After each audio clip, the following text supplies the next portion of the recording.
Hello gamers, and yes, I know what you're asking. Why is he doing another Yu-Gi-Oh review?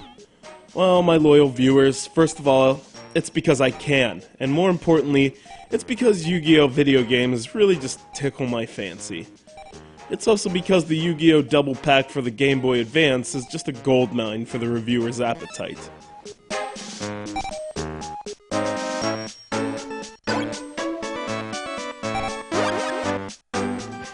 Earlier we covered the first game in the collection, the Sacred Cards, and learned that it is somewhat of a spin-off of the original rules.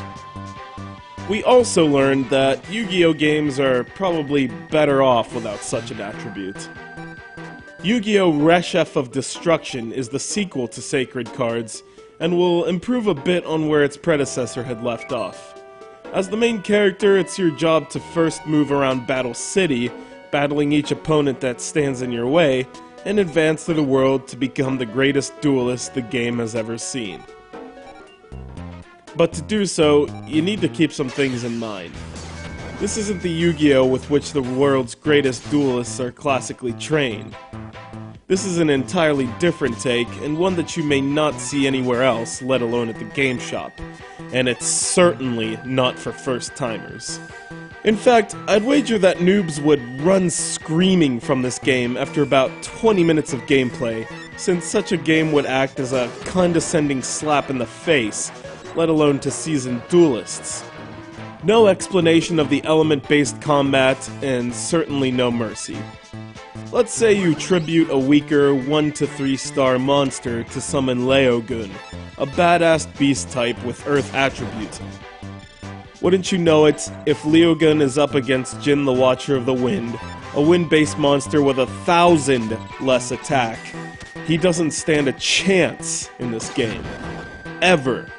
Any wind-based monster could have 100 attack and it wouldn't make a difference. Leogun would lose every time. Period. RESHEF of Destruction carries over the fact that if a monster has an elemental advantage over another, that monster will win every time. Even if the monster with the advantage is being attacked, it will still win, allowing for some very unconventional swings mid-game. In the words of Johnny Cochran, it doesn't make sense!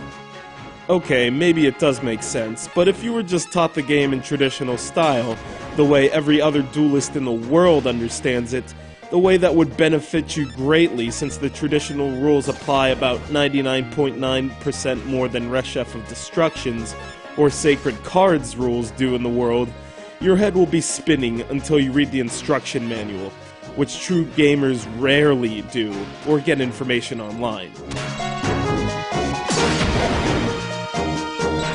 Without a doubt, RESHEF of Destruction was made for duelists who have seen their fair share of card battles or even played any of the World Championships for DS.